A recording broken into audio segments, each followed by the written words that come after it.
Hi, folks. I'm back.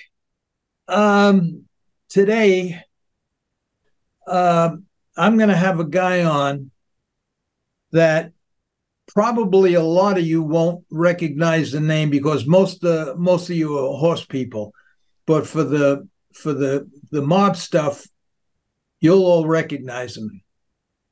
His name is Larry Maza, and I heard about Larry Maza through Armand Asante and Nicholas Pileggi. They read his book. He wrote a book called The Life. This is the book now. It's going to be on the page on the podcast when we get done, and all his information will be there. And I'm going to ask him to speak about everything that he's doing too. But I just wanted to say a couple of things before he starts. The first thing is his story, which is going to be made into a movie. It would have been done already had it not been for a lot of the complications from COVID to everything that's going on that Hollywood scene. But his story, if it was written by a screenwriter in Hollywood, they never would have made the movie because it's an impossible story. If it wasn't true, it could never be made. And Nicholas Pileggi said that his book is probably the best book about the mob that was ever written, and proved that he was going to make a movie about it. In fact, it's still going to happen. But I'll let him tell you all about that. But he has a lot of fans. In fact, De Niro, I believe, called him up to be the advisor for the movie the Irishman, and part of the reason why I said what I said was because a lot of mob guys that are into that stuff, and people that enjoy listening to that stuff, they didn't watch. All the mob guys didn't watch The Sopranos because there was stuff in there that just was not possible. Very much like the story you're going to hear, but his story is possible. It didn't happen. It did happen. And of all the mob guys that are out there, and there's a few of them that have these successful podcasts, his attracted me right away because of something that never happened before, and I'm sure it'll never happen again if the mob lives to be 5,000 years old. What happened to him could never ever happen again, and he turned bad the same year I turned good, and that's ironic because when I took the other road to the left, he took the road to the right. He'll tell you all about it. And he's an amazing guy. He's going to tell you all about the movie that's going to be made, who's going to do it, and then after he gets done telling some of his story, I have some questions for him, and I also I'll introduce him. This is Larry Maza, an unbelievable man, I just hope that he don't embarrass me because he's a real. I spent my whole life around horses. He spent his whole life in the streets, and he's just a great guy. Go ahead, Larry. Tell him a little bit about you. Larry, thank you so much. That was too kind. I mean, very, very an unbelievable introduction. I probably don't deserve all of it. I don't think I do, but it's appreciated. I do want to say one thing. I was in the horse business. I did have trotters, and that's why I knew you right away when I heard about you. And the strangest thing is, you were like, I idolized you.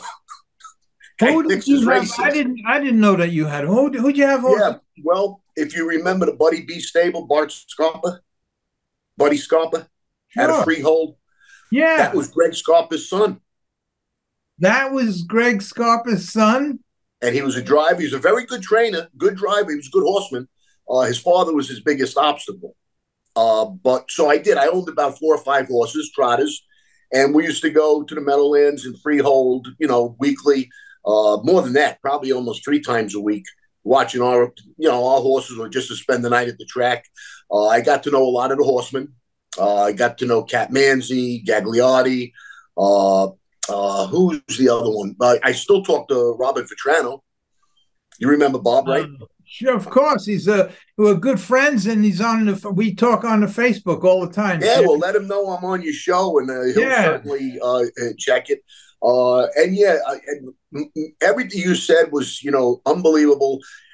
It is an incredibly unique story. There's no doubt about that. It's like, how could all of it happen? Like, meeting this woman at a young age, her being the common law wife of someone nicknamed the Grim Reaper, and then, him okaying this affair and letting it go on for 10 years.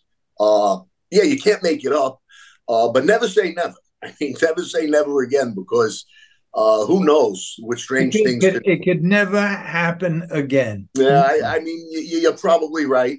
Why don't you just tell, for the guys that are in the Middle West on a farm someplace that don't know about horses, just tell them a little bit how you went from a delivery guy into a year or two later into what you be, Well, I was about 17. I drove a delivery van for a grocery chain, Danz's supermarket. I don't know if you remember those. Danz's? No, I don't remember. It was probably about 11 of them. I think there was 11 throughout Brooklyn.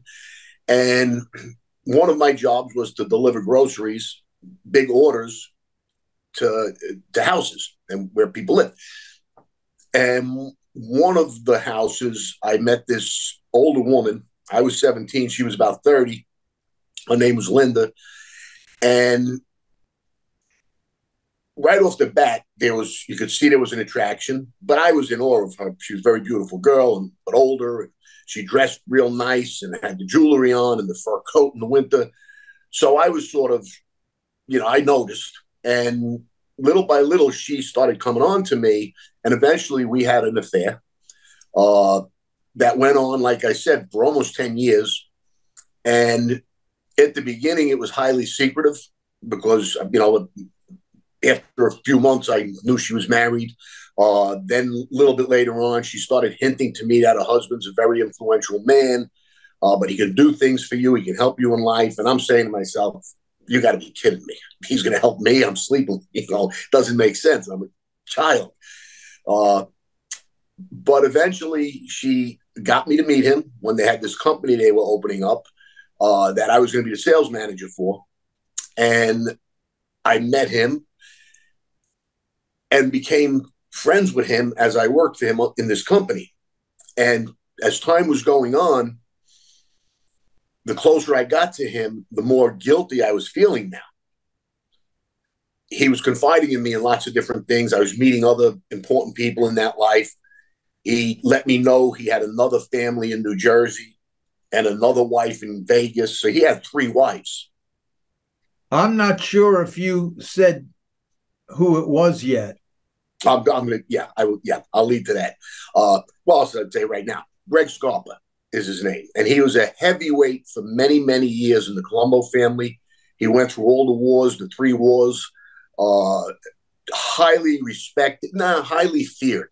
It wasn't really a respect; it was more fear. Yeah, there are some mob guys that get respect, but basically, it's usually fear.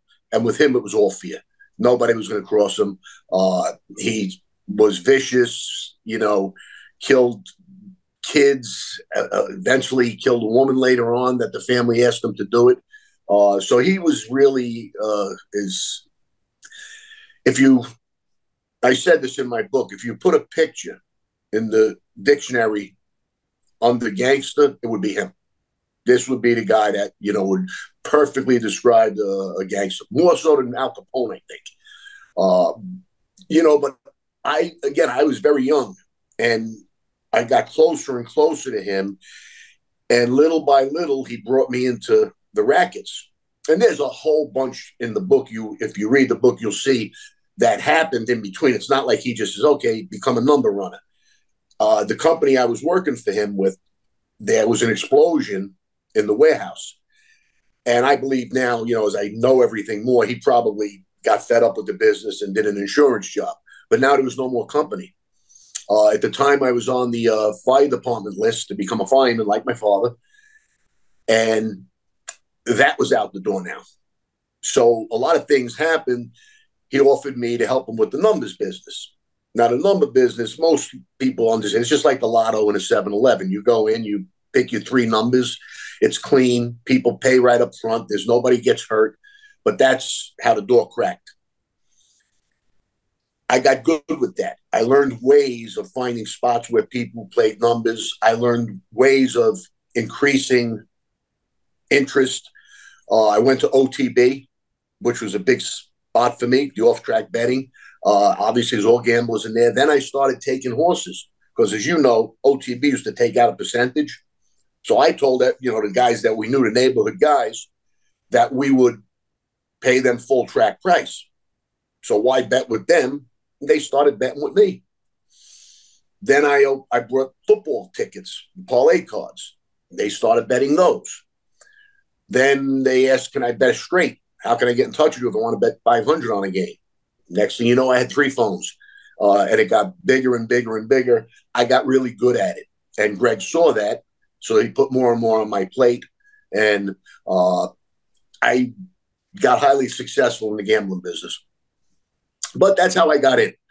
Through the woman, having a love affair. And, one of the scariest moments of my life was when she told me that she wanted to tell him about us earlier on. That's, I says, well, you're going to get me a bulletproof vest first so I can, walk out of the room. And she said, oh, he would never hurt you. He loves you. He loves you like a son, all the psychology, all the right words. And I remember the day he did confront me with it. It was very, very, it was like the minute before the Hambletonian. I don't care who you are, you can have butterflies, right? Yeah. Okay, that's how I felt. I knew this day would come someday because he was not a dumb man. And I was spending so much time with her, and it was just crazy. But he started talking to me about it on the way to the club one day, telling me that he feels that I'm very mature for my age. I'm only about 19. And I'm going to have this conversation with you. It's very important that we have an understanding. But I knew where he was going. And I always said that I would never admit it. Never. But as soon as he finished, it was just the 2 of us in the club. I remember looking at him and saying, Greg, I have a lot of respect for you, and you're far from an idiot. And only an idiot will see what was going on. I don't know what possessed me to say that. He laughed, got up, put his arm around me, walked me outside to the front. And once we got to the front of the building outside, we were leaning on the parking meter like we did a lot, soaking up the sun. And he tells me one thing. Nobody outside the 3 of us can ever know. He says, if anyone outside of us 3 knows, you and I can be killed. We'll be killed. So that was the first rule I got unofficially. But again, I'm 19 and the guy's telling me this secretive thing that I will be killed. I never in my, in the 19 years I was alive, why is somebody going to murder me? And that's coming from the baddest guy in the country. The baddest. Yeah. I mean, they were guys like the guy who was involved with Cabert. He was nuts too, but not sure if he was at that level at that time, maybe. But Cabert never would have put up with that. That's why I say it could never ever happen again. There was nobody that would ever put up with that. Continue. Go ahead. Yeah. No. So now now that took the weight of the world off my shoulders. I was, for the past 6 months, I was paranoid because I said, he's got to find out and he's going to kill me. I know who he is now. I see the respect he gets. He brings me places that he gets kissed, the restaurants, the whole thing. You can just see it. And let me ask you a question. Why do you think he allowed that to happen between you? All these years later, I always go over that in my head. And I think it leveled the playing field because he had 3 wives. And Oh, okay. his wife, Linda, was 20 years younger than him. I was 10 years younger than her. And I think when he was away, he'd rather her be home with me than running around, maybe being spotted out or something like that. Uh, maybe he, it was his ego. Maybe he was almost like the idea that a young guy like me wanted her, you know. And I just think personally, my answer is I made his life easier. When he was out with the other wives, he didn't have to worry. But she was beautiful. Oh, yeah. She was really, really a good looking girl. You saw pictures of her when she was younger, I'm sure. Yeah, yeah. Yeah, I yeah. saw pictures of you when you were younger too, and you're a good-looking guy. You could have Well, went in any direction in your life, but anyway, go ahead. yeah, no, you're right. And that's part of probably what brought me in deeper and my loyalty and becoming good at what I was doing in the mob. My father used to tell me he thought I could be a top guy in any walk of life. If I would have joined him on the fire department, he made lieutenant. He said, you would have been a chief. He said, I was so smart in school without even applying myself. He used to scratch his head and say, he can't believe it. But he also knew there was something a little different. Like I have a brother and a sister who were very scholarly. They were making sure they got great grades, studying. I never studied. I just was, I don't know. I just would take notes and go home and go play ball or go to the track or do what I wanted. But I believe that because I feel that way. I try to excel at whatever I do. I just want to be good at it. And when I was a mob guy, I says, I'm going to be as good as Greg. I'm going to be the consummate wise guy, like we all thought he was. And I say thought he was because at the end of the day, we all found out that he was an informant for 30 years. Unbelievable. Yeah. Unbelievable. And those are all the parts of this story. I mean, you have the love affair, you have the grooming, me being educated from an altar boy, literally an altar boy that was in church a few years earlier, to a gangster that's now involved in a war, an unbelievably bloody shooting war. Internal, you remember the Columbo family war when the bodies were turning up every couple of days somewhere. Well, they were years they spent in Brooklyn there. Yeah. Yeah. Yeah. And then, him being an informant. So that's another part of the story with a corrupt FBI agent. So there's just a whole bunch of elements that it's going to be a TV series, not even a movie, because there's too much content. And there's so many characters to be developed. I'm going to use that as a segue into some of the things we talked about, what I'm doing now, like with De Niro. And first thing is two guys you mentioned, Nick Pileggi and Armand Asante. I just texted back and forth with Armand today. It was his birthday yesterday, and I wanted to wish him happy birthday, so he wrote me right back. Those two guys are very genuine, good guys. And in Hollywood and all that's, that whole big circle, there's a lot of backstabbing. There's a lot of greed. I'll tell you what the guy on The Sopranos, David Chase, said once. And it came from either Armand or Mike Madsen. One of the guys I met told me this. They were working on some kind of contract. And he looks at David Chase and he says, you guys are just like the mob guys. David Chase looked at him and he says, don't ever say that again. We're worse. So, it's the type of life it is. But those two guys, Nick Pileggi, there's a lot more. There's a lot more. But those two guys are the kindest, most giving. They'll do anything to help and not hold you back. A lot of people want to hold you back.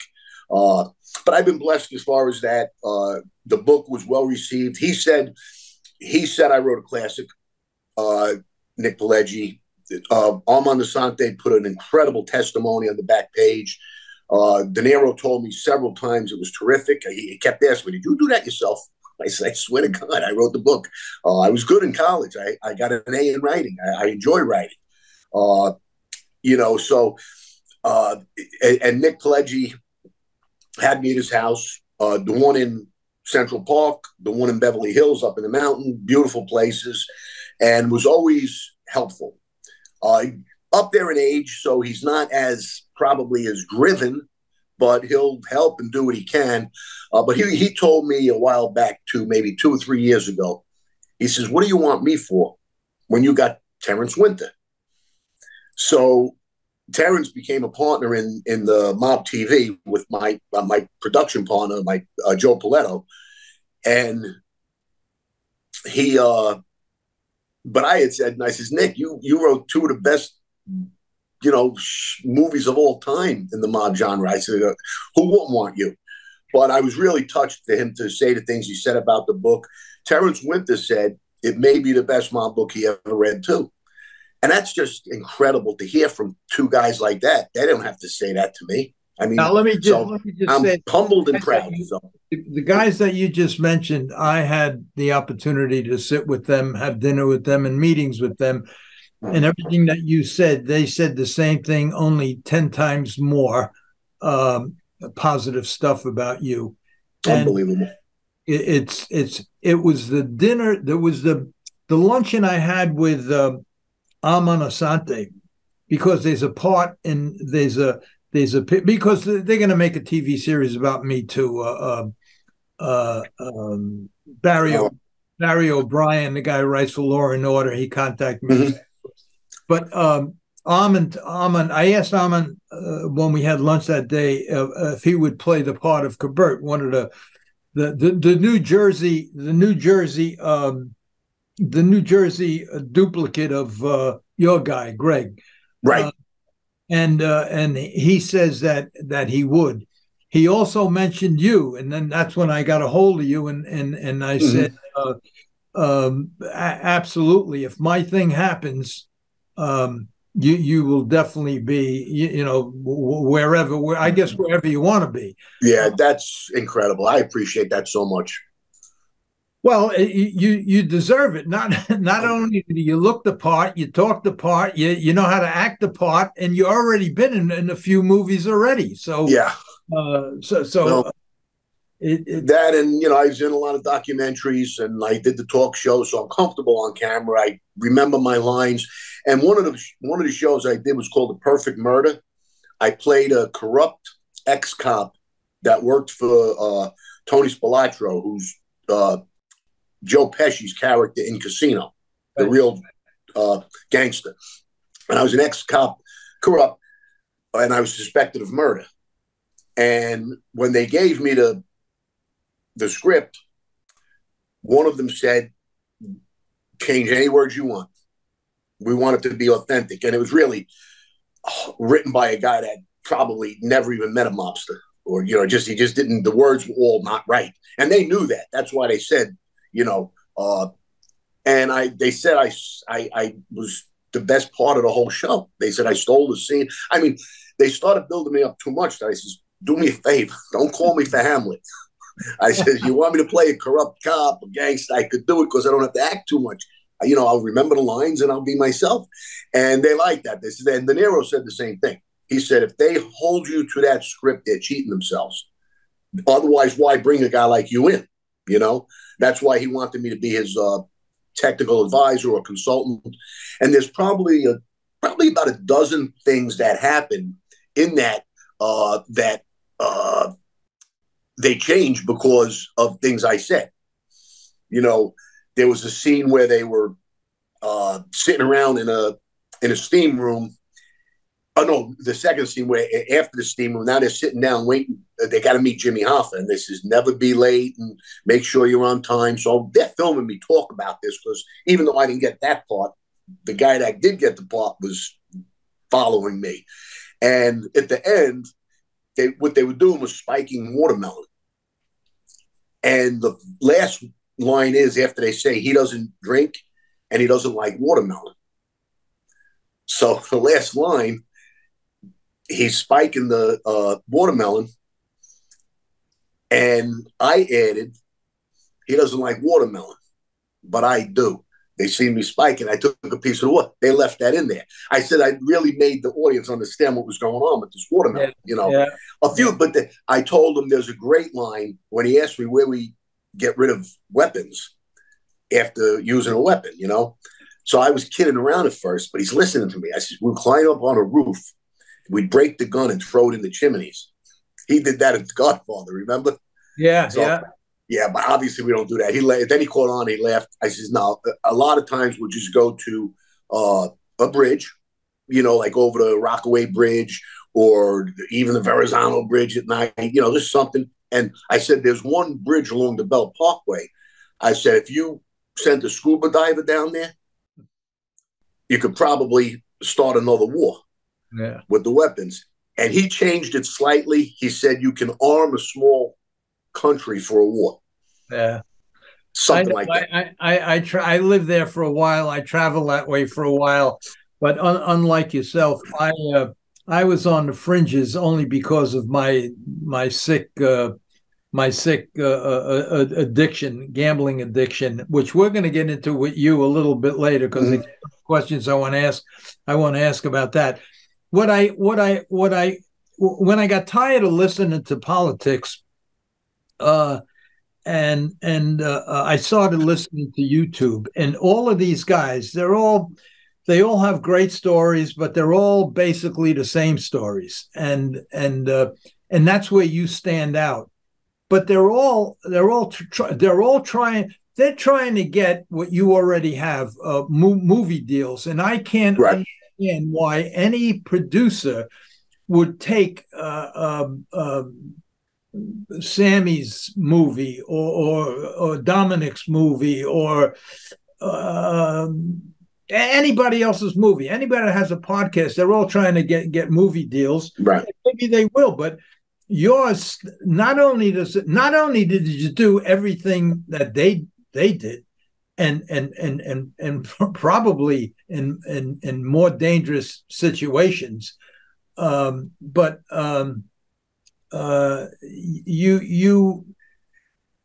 you have a story that begins like no other story could ever begin. And like I said, if it wasn't a true story, nobody'd even buy it. They would just say, like the mob guys say about this, that's all bullshit. That could never happen. But it happened. And that's why your movie is going to get done. Or the TV series is better. You're right. Because one day in your life could make three or four, 3 or 4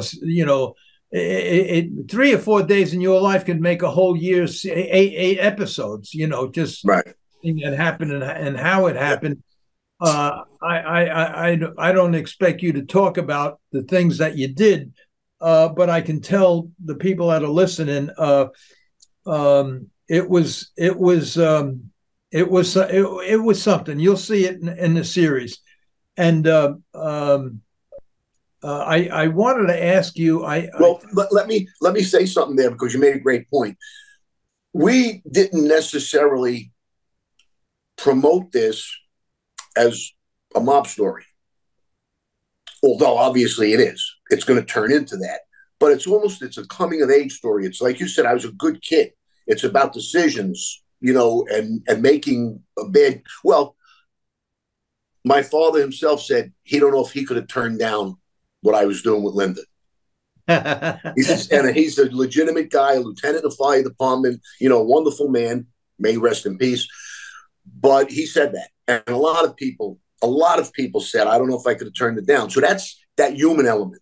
And the writer Terrence said that it's very important to him that I'm going to be a likable character. They're going to root for me, and they're going to probably say, don't do it, that type of thing. Yeah. I had always said, and somebody once said to me that I did a documentary for a very good friend, Kevin Kaufman. I don't know if you heard of him or been around him at all. A great documentary guy. He said that he would name my story the greatest mob story never told, because up to now it hasn't been really told in that way. So I started promoting on my own. In my opening treatment, I said, and not verbatim, but something like this: this is not just a story of deceit, and this is not just a love story. It's not just a story of deceit and betrayal. It's not a story of undying loyalty. It's not a story of murder corruption and drugs. Not only a story of that, it is the greatest mob story never told. So before the person even hears it's a mob story, because a lot of times, oh, another mob story, you hear that, unless there's something real different. Now, Sammy, you mentioned him, his name still goes a long way. Just Sammy the Bull goes a long way. Unfortunately, his story's been told so many times. Armand Asante, that's, his story, even though it was the Gotti story, but that's what made Sammy's story. So you're going to see the same, it becomes repetitious because it's been, what else can, if you do the Sammy the Bull story, it's going to be the John Gotti story. It's one and the same almost, and unless there's something really unique, I guess like the Lufthansa heist was unique, that the big, at the time was the biggest heist ever. Casino had the Vegas element. There has to be something outside of just shoot 'em up thugs in Brooklyn just killing each other, But what makes you so right now, what you're saying, is that every one of them podcasts, from Michael to Sammy to Dominic, they're all turning to politics. They're all going in all different directions now. Yeah. Because they realize that, how many times, between them, they killed 150 guys, and everybody heard about it already. So, where do you go? So you go, you got to start branching out, and that's just what they're doing now. So the next step is where you're at now, and I've been there for a couple of, maybe a year or so. But now that the writer's strike is over, I'm sure that it'd take off, because I'll tell you, this book is riveting. It's and especially to somebody like me that wasn't in the life, but always, because of the trouble I got into, always was on the fringes, and with all of them. But even though when I got even and turned my life around, you were just starting out, as well as other guys that Dominic and all of them. They would, we're all around the same age. Yeah, and I'm like 25 years older. So the only thing I don't understand, and I hope you don't get offended by this, but how could a guy as smart as you, as brilliant as you, that your father was right, you could have did anything. What takes you from a good family, a good kid, all the way up until you're 20 years old? Because normally all that stuff starts when you're 14, 15. Typical Italian neighborhood, the mob guys, the girls, the rings. How did you? You said one thing that I understand. You said, well, here I am, and if I'm going to do this, I'm going to do it to the best that I can. And you did. And you did. And your side. I want to answer your question. I'm going to answer your question, because I just did a show with somebody, and I hope they get it sold. It's another documentary. And I sat with a psychiatrist for 2 days at my house, at my gym, going around. And it was based pretty much on that. How could it happen? How people know, I grew up good. So many kids grow up good. How could it happen? How could you kill? So, at first I said, you know what? I don't know if Sigmund Freud can answer that. I don't know. But then the more I thought about it, I think I thought about it overnight. The next day, I approached it again. I said, it's not the act of killing itself. Because and hear me out here, if I was recruited to the Army at 18 years old, same age Red recruited me, I would be led by a drill sergeant and older superiors that would teach me the ropes. Very good possibility I'd become an elite force guy, or a Navy SEAL, or a sniper. And what if now I had 200 bodies? Now it's okay that I sat up in a tree and I just shot, again, it's the reasons I get. One is noble, it's for the country. The other is not very nice, but it's the act. So if I can go do it for the Army, that's okay. And how about the guy that goes on an African safari and just starts killing elephants? They're almost endangered, and kills them for their tusks. I'd kill him before I kill the elephant. I mean, so if I was groomed by a sergeant or a general to be a sniper, I was groomed by Greg Scarpa. Same thing. I was a young, impressionable kid, and there's somehow or another, with the small baby steps you take, and you learn, and the people around you start showing you all this respect, you don't think you're doing anything wrong. It's our own world, we said. It's all life. Not killing innocent people.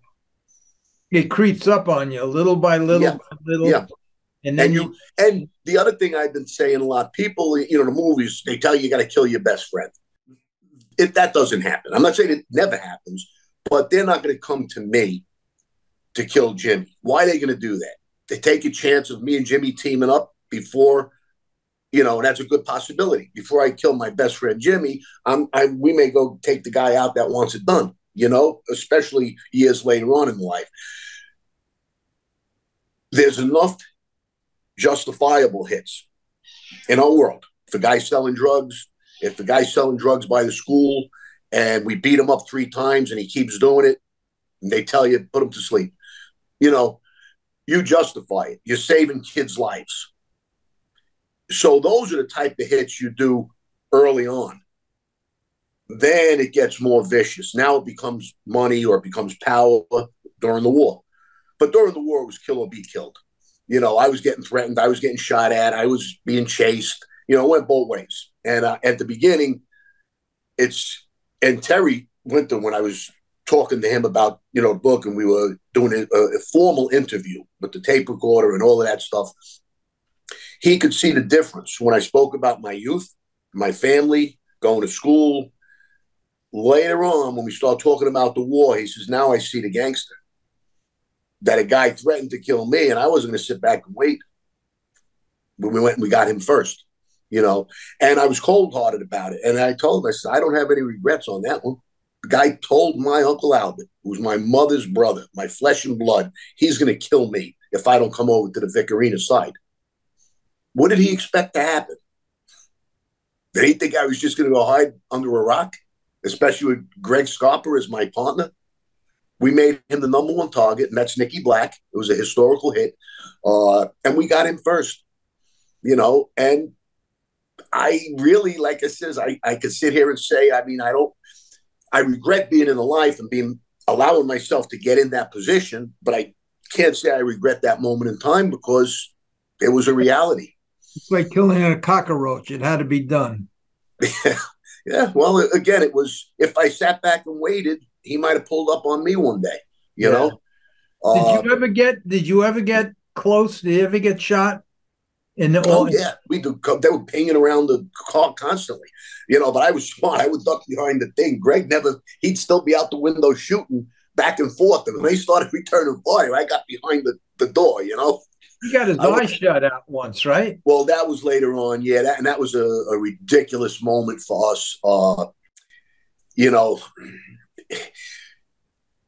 we're at the tail end of the war. The feds are involved. It's, you know, there's a lot of negotiating going on to try to stop the shooting. And his son gets in a beef with a drug dealer. They were both drug dealers. Okay, we're not supposed to be in that. His son was a drug. It was ridiculous. And he asked me to go straighten it out. So I tried to find the kid, and I wasn't going to get in any shootouts. I was just going to tell him, let this go till tomorrow. I want to see you by the club. We'll straighten this mess out, whatever. I go back. We couldn't find him. I tell Greg, let it go till tomorrow when everybody cools down. I guess the guy threatened his son. I go back home. Within 10 minutes, my phone's ringing, and we didn't have cell phones at the time. And the answering machine picks it up, and Linda's frantic. He just got in a big shootout. He went back, and he couldn't let it go. He gets in a shootout with about 6 guys. He gets his eye shot out. And even to this day, I was away with the guy that shot him, and I could never take to him even though Greg turned out to be a rat and all of that, and I don't care about him anymore, it took a lowly drug dealer to accomplish what the whole arena faction couldn't do. They couldn't lay a glove on us. We were like the remember that, I hate to use the term, the Rat Patrol, that old TV show? Yeah. The three soldiers sneaking around, that was us. We were just always, they started calling us the Three Musketeers.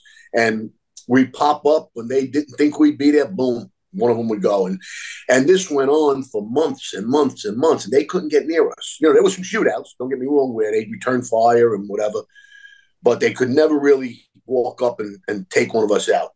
And that night, if he gets killed, we're done. Our whole side is going to crack. And it was foolish of him to go back out. But at that point, he had the AIDS, which is a whole nother story you get into. And he had the dementia sinking in. He wasn't as sharp. He probably would have never done that. He would have never went out without me and Jimmy, and we wouldn't have let him get in that. He said, no, this has nothing. We can't take a chance. And he would have listened to us. He did listen to us at the end. But it's a sad ending. Let me ask you a question. If Joe Columbo, if what happened to him didn't happen, you think you would still be involved? You think things would have been different? They probably wouldn't have been in war. There's a lot of different moments in time that things could have changed. I'll go back one further. The day I took the job at Danzas, I was walking to go play football with my friends in the schoolyard when a buddy pulled up. He said, my buddy Raymond, he says, hey, lad, you want to come to work with me today? My partner called in sick. He told me what they were going to do, how much I would make. I said, yeah. I went. If I don't take that job that day, I wouldn't be in the life. So there's a lot of things. If Joe Columbo, Greg Scarpa was what was called a boss's man. He never had an official captain tag, but he was actually above the captains because he was a boss's man. He could go direct to the boss. He had that then. He had it with Junior Persico. So I don't know if that moment in time would have changed anything because Greg was still Greg. He still had his life going on. When Junior Persico took over, there was no war at that point. Well, there was with the Profacis. But once Junior had it, Junior had, a 25, 30-year run as the boss. Yeah, but he was the whole time. He was, you're right. In and out. In my whole time, he was out 18 months. The rest of it, he was away. You're right. I think Columbo was probably be like Castellano. I think that whole family, would have slowly maybe turned more legitimate than illegitimate, and maybe became smaller, and maybe all of the stuff that you went through, including the war, maybe it wouldn't have happened. But who knows? Maybe the war wouldn't have happened. That's possible because, but then again, there was a war going on right there with the gallows, and that's probably, I say probably because Greg told me different, and I'll tell you what I'm talking about. They say Joe Gallo did that. Was behind the Columbo shooting. You had the black guy do it, yeah. Well, that's what that's the common knowledge, so to speak. But, I'm going to tell you some things Greg told me, and only in hindsight, and all these years later, knowing how tight he was with the government, it's very believable. One of the things he told me was that he firmly believes the government was behind that hit. Wow. Hear me out. He's not a conspiracy nut. They were getting very powerful. The Italian-American League was getting very strong. There were thousands and thousands of people at that rate, and he thinks they were getting worried about that. And what happened on that scene, the guy that shot Joe Columbo was immediately shot by a Columbo enforcer. Right on the scene was shot, and he was escorted out of there.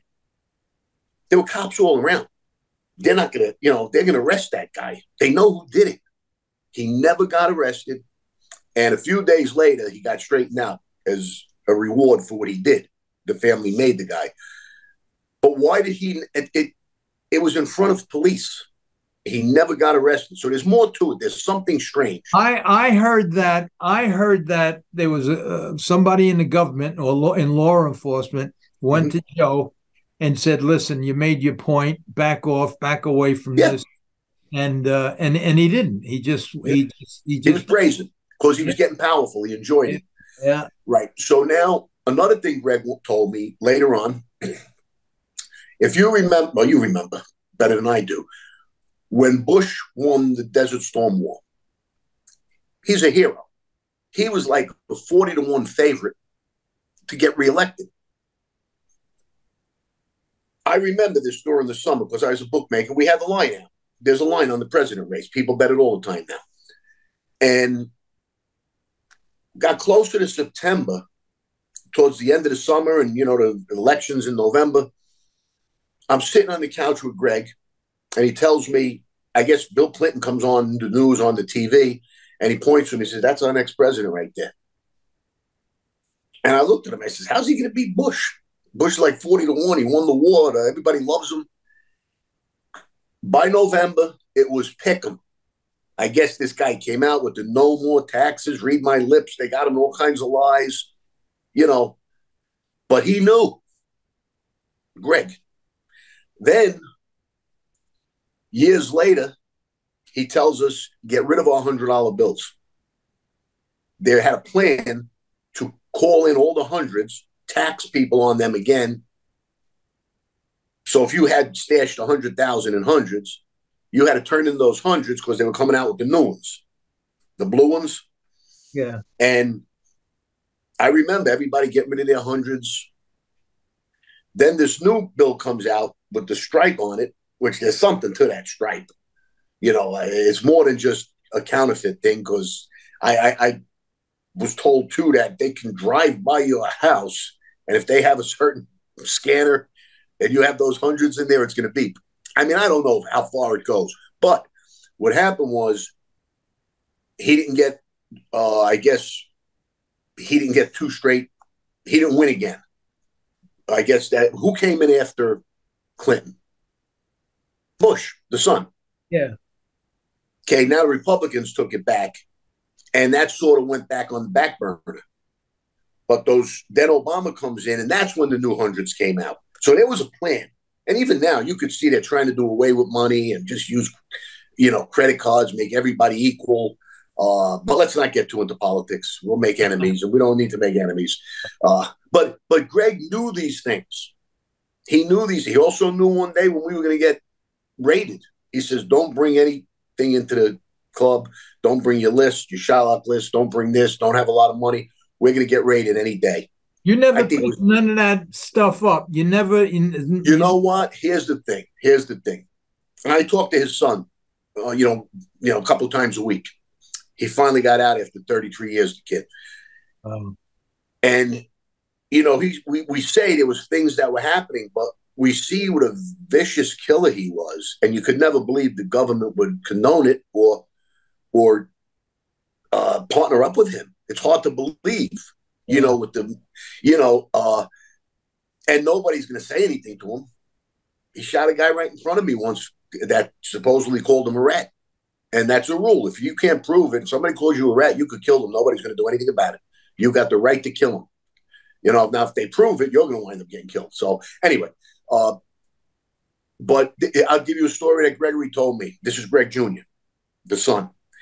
He says, the one time I almost confronted my father, he says, one of his friends brought a whole bunch of emeralds, those green emeralds. Yeah. And I guess they were unfinished or unpolished or whatever the word is, but they were like $1 million worth. Once they would have got cleaned up, it would have been a lot more. Greg offers the guy $50,000. Now, this is way, way back in the 70s. So probably $50,000 was a lot of, was substantial. I don't really know what they were worth. But I know it was $1 million, whether after they were cut or whatever. The guy says, no, I'm going to see if I can do a little better. The very next day or that night, The guy gets arrested. They come and they took his emeralds. Greg wanted to ask his father. He says, but I couldn't. How can I ask him that? How can I say, did you have anything to do with that? But he sensed it. He says, how? It's too much of a coincidence. The very next day he gets pinched. Yeah. So things like that were happening. I knew we did, we would beat up guy. The guy that I just told you he killed, literally rolled him up in the carpet, carried him out in broad daylight. They drove him off, dumped him somewhere, and I had to go with Bobby Zam to get a new carpet to put in. That was the most important thing that day. The guy just got carried out, dead, but we had to get a carpet. Go get a carpet. I want a carpet in my office right now, But I had to get that out of there because there's blood all over the place. So, it. Was there any time in the middle of all of this that you went home at night and because this, when I could have went either way, that like you did at maybe the age of 19 or 20, I was 15. And I just decided one day sitting in the diner after a fight with a bunch of other guys, and my nose broke, my head split open, full of blood. And I just said to myself, I don't like this. I like music. Yeah. Right. Fast. And I remember reading that. Was there ever a time during this whole thing that you said, like, what the fuck am I doing? There was, not early on, before I got into the real bad things, like the business end of it, making money, the rackets. I still love it. It's still in my blood. I like being able to do that on your own, make that living. I found myself lying to loved ones. That's when I would lay down at night and regret, or, where were you till 2:00 in the morning? And I tell them I was with some broad that. Yeah. Oh, that's okay. Chip off the old block. My son was with a girl. That's fine. I was really with Greg doing something horrible, and I knew I was living this double life and this lie. But, there's a part of me that still liked the life, what it was supposed to be or what they told you it was. When I say they're your superiors. Yeah. And it's usually a young kid that they're talking to promote and educate and groom. The things they told me as a kid, if they told me now, I'd laugh in their face. Do you know that what you just said, a Hollywood producer, I can't think of his name, but he has a big podcast. In fact, the guy has, I never heard of this before. The guy has 5 million subscribers, and every one of his podcasts get 2-3 million views each one. Well, he flew up from California, and I met with him, and we did a 2-hour podcast. And at the end, he asked me just what I asked you. He says, in everything that you've done in your life, do you have any regrets? And I said, the only regret I ever had, because the life, just like you said, there's a lot of good stuff, and a lot of fun. I said, those years were probably the best years of my life. The only thing I regret is lying to my mother and father when I was doing what I was doing and when I was young. And that's the biggest regret. And that's the only thing that sometimes, if I think about it, it keeps me up at night. And that's the problem with guys like me and you, who, and I'm sure a lot of other people, that what fucks you up is the conscience, your conscience. It just gets. Well, when you're lying to your parents, you're doing something wrong. That's why you're lying. Yeah. But yet you continue to do it. And it's just it's a battle in your head. It's a battle. But there also comes a point in my life when you're in too deep and you can't walk away. There's no walking away. And, my friend that wrote the song about my life, you should, if you like Sinatra, you should listen to it. I don't know if you've ever heard the song, The Life. No, I never heard it. Oh, you could Google search it. You'll see it, or on my website. What do I Google? What do I Google when I Google? Well, you could just go to YouTube. Yeah. Larry Maza, The Life, and you'll see it come up, the song. And it's a video. We did a video, but the words are phenomenal. He captured the story in a little 4-minute song, the gist of it. And it's a song Sinatra would have loved to do. And the guy that sings it sounds just like him. Not because he's an impersonator, it's his voice. And he used to play it, my wife and I, supper club. And he played every Friday night for us. We had all entertainment every night, but he was our Friday night show. And anyway, one of the lines in the song is, once in the life, there ain't no getting out. Yeah. You obey rules. And I got to ask you a question, because all the mob guys know about Greg and that he had, and a lot of guys up there got AIDS. And I mentioned this to you once before about this Dr. Gold Sniglag or whatever his name was. He had an office on the 70s on 16th, 17th Avenue, something like that. And when I was up there, I had an apartment in Brooklyn on 70th Street and 14th Avenue. And I was told that there were a lot of horse people buying steroids for the horses. And he was the guy. And then I heard that not to go there anymore. And I told my friends because he was lacing all these steroids with the AIDS virus. And a lot of the mob guys that were going in there and really bothering him, he started killing them guys. Did you ever hear about that or no? No, I didn't. I did not. But the person that gave it to Greg was a weightlifter, used steroids, and that's how he got it. Through a bad needle. They were sharing needles is what the story was, but it could be what you just said. I mean, now that's a slight tie-in, but there was about 30 people that came to give Greg blood. The one match was Paulie Melly, one of our guys, big weightlifter. And at the time, it was thought to be a gay disease, and that's basically how it was spread around. But this guy was not. I mean, that was the guy that called Pumps, right?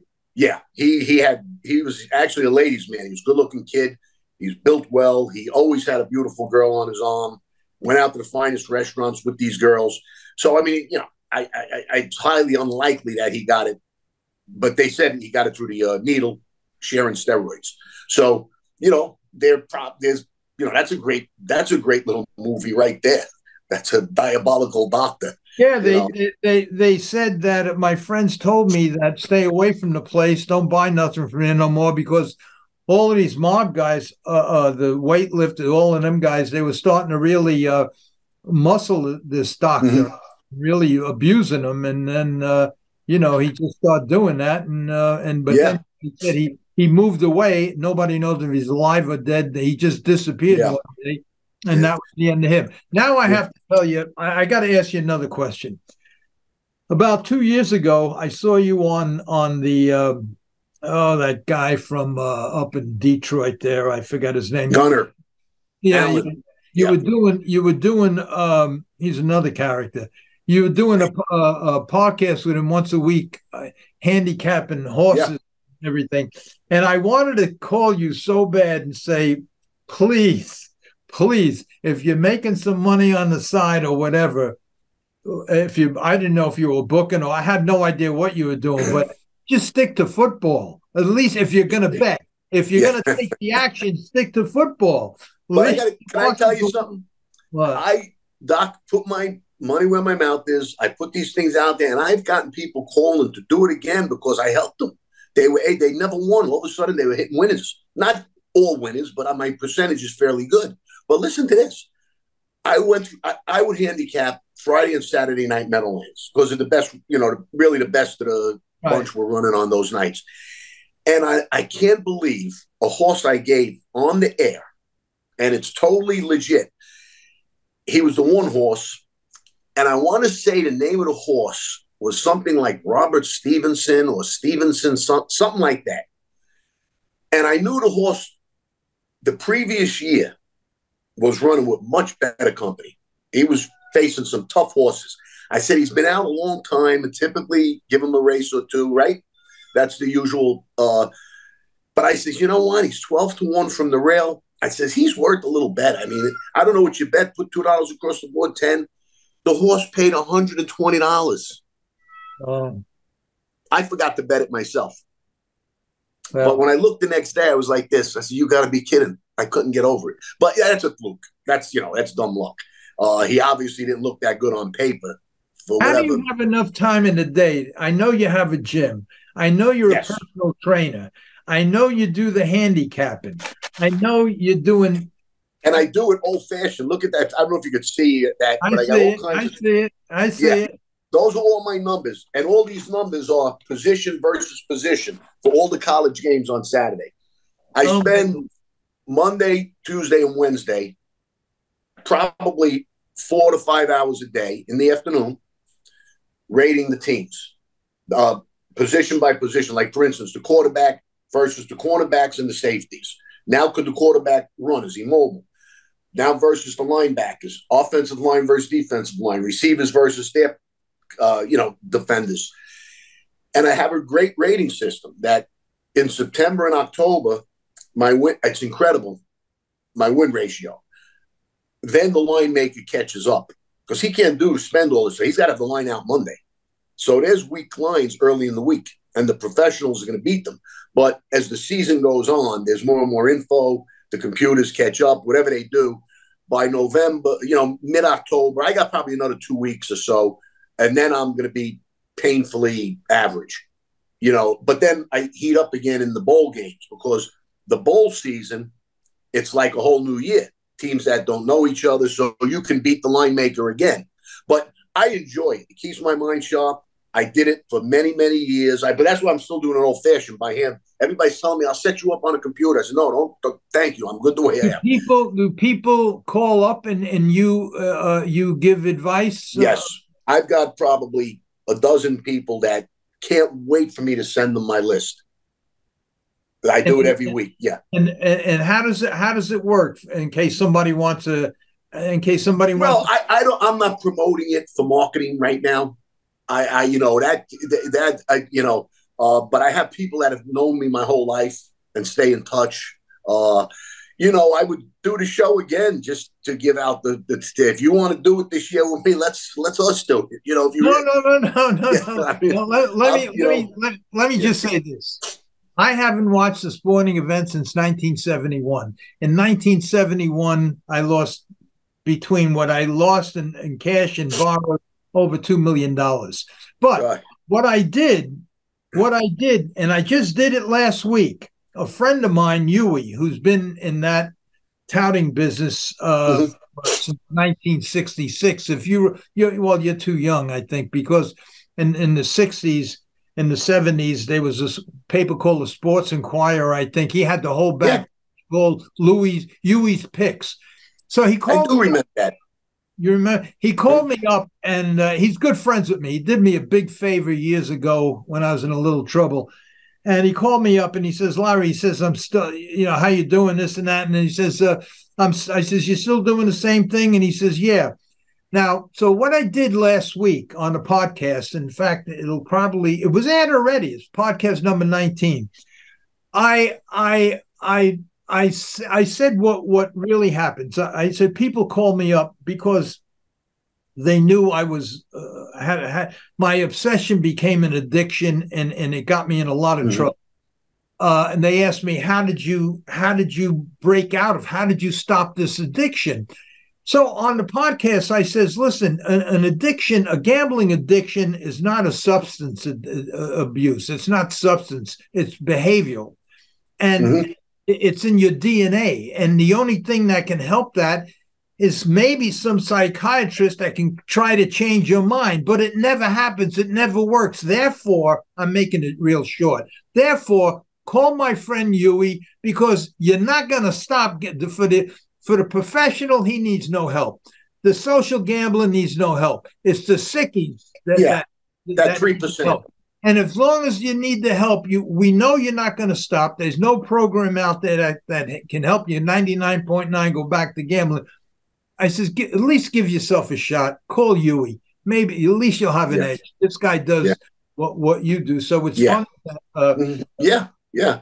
No, and like Saturday nights, I would take my wife Kelly. We'd go to the local what do you call it, simulcast, and we'd watch the races on Saturday night. I taught her how to handicap. Start with the class, look at the quarter fractions, the closing time. I think that the Meadowlands, really the most important thing is that closing fraction. It seems like, I guess because of the long stretch, it's obvious, but I watch horses that are closing consistently strong if they're, among other things, obviously. But she learned how to handicap with me, and we would go and have dinner and watch the race. It's still a great night out. When Meadowlands first opened, it was the only mile track around. The other mile track, I think, was probably in California. And all the gamblers came to the Meadowlands because they were going to have, $5, $6, $7 million handle. And all the New York, well, I shouldn't say all the New York drivers, but guys like Buddy Gilmore and Hervé and Carmine and all the kind of hot shots that were doing things at Yonkers and Roosevelt, which, by the way, the next podcast I'm doing is Freddie Hudson, who's writing a book about the 1972 Superfecta scandal. So it's me saying that these guys were doing what they were doing. They already went to court. There's been books written about it. So anyway, they tried that at the Meadowlands. All the gamblers came and all the drivers and Benny Webster and Gilmore and all of that. Yep. And what got them, they couldn't win a bet. The quarter mile straightaway down the stretch, everybody's looking to duck and dive and everything, and they kept running over the money. And the bettors went broke, and the drivers went back to Yonkers and Roosevelt, and then the race secretary sent for Joe DeFrank sent for all these honest guys that he knew growing up, like John Campbell and Doherty and O'Donnell. And racing became legitimate then from that point on. That's a tough place to handicap because of it. And it's funny. They have 4 or 5 lead changes before the quarter pole. So, you think, go ahead. We had Hervé once came to us and told us that we ran over his money. And I remember telling him, just let us know. He would never let us know when he was betting. So we passed him once. Who was the other one? Oh, actually, one time we had a really hot horse. It was called I'll Be Buddy. And Buddy was the driver. I'll Be Buddy. And he said, we're going to win this thing. He said, the only horse we got to beat is Mike Gagliotti. And Mike's not around anymore. He passed away. So I could say this openly. Mike told us, if you got the race won, I'll stay right behind you. Top of the stretch, where the perfect spot, second over, would cover. Okay? And Buddy's moving up. He tips out 3 wide. Gagliotti's following us. As he tips out, he made a mistake, Buddy. He hit the horse in a spot where he didn't like to be hit. Not hit, just touched with the whip. Somehow, our horse jumps off stride. He was going to run right. You could see he was going to run right by, and Mike was going to follow us, exactor and everything. Gagliotti went on and won. One Buddy broke. But we were a long shot, too. So you're right. At that track especially, anything can happen. Someday, if we do this again, or if we have dinner sometime or whatever, I'm going to tell you, Mike Gagliotti worked for me when he was 16 years old. He came up to Monticello with one horse that a guy sent him up there with, and he wound up taking paddocks for me. And I knew that he was a special kind of guy because he was 16 years old, and the horse he took to the paddock for me so I could race him. He says, can I bet my paddock money on the horse? I says, no, not this week. And every week, every horse. And finally, I said, listen, I have all your paddock money if you want to bet. So I knew he was. Now, during that time, I got everybody to sign for his license, and he got his license to drive. And then the Monticello meet was closing. He wanted to go up to Rockingham. And I gave the 3 horses that he groomed for me, I gave him as a going away gift. And then he started his career, and he went from there. But there are stories that I could tell you about Mike Gagliotti, and in one way you could talk about him because he's not here no more, and another way, Right. sad to talk about somebody negatively who's Yeah. dead. So you don't know what to do. But Yeah. I get asked all the times, every day. I get 10 phone calls on my personal phone saying, "Why don't you tell that? Why don't you tell the story? How many bodies they found on a farm, and how many bodies here, and how many bodies there?" Yeah. And they between, and I said it Yeah. once. There were I was, three unique people in harness racing, and one was Benny Webster, one was Mike Gagliotti, and one was myself. And the whole racing world knew that. Benny died last year. Mike died 10 years ago, and I'm still here. God bless. God bless. I bought a dog because I never thought I'd survive COVID, and everybody around me died. I'm still here, but now I got a dog that I have to walk. Anyway, I'm really happy that you came on. I wish you all the best with everything. You're with all the right people, Well, and thank you very much. and I'm sure that this is going to happen for you. And if it happens for me, because I'm basically in the same spot as you, I know you are, and I'm rooting for you. If it happens to me, you're going to be one of the guys that are have a big part in this movie. And I already talked to the people about it, Barry O'Brien and his partner, and they said no problem. I sent them what you sent me, and no problem. And even if there was a problem, there would be no problem. So yeah, I appreciate it. That's very kind, and I look forward to it. That'll be a wonderful thing.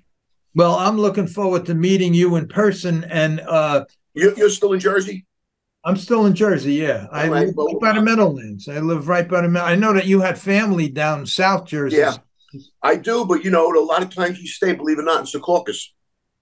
Oh, I'm 5 minutes from there. Yeah. All right. We stay in Jersey City, or. Well, let me know next time you're in town. I will.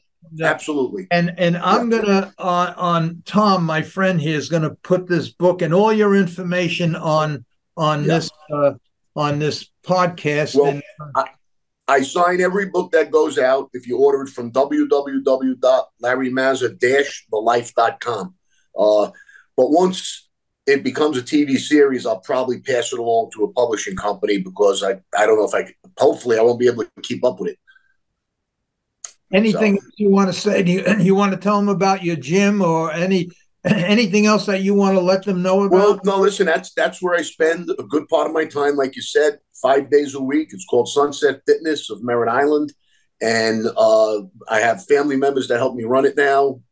We have a beautiful, it's unique because we have an outdoor section on the river. You can work out outside, you can work out inside. And I've been blessed with that too. I had a great run. I've got some fantastic trainers in there, and it keeps me healthy. It keeps me, fit, and I enjoy it. So, yeah, if you come to Florida, we'll show you. Yeah, I try to get to Florida every winter. And where do you go? What part? No, I go not where you. I go to Pompano or Boca or. No, I'm down there every week. I just drove back today from Delray. Oh, that's where I go. In fact, I had a home in Delray. I had one in Boca, and I had one in right by Gulfstream Park, Aventura. No. Sunny Isles. No. Hollywood.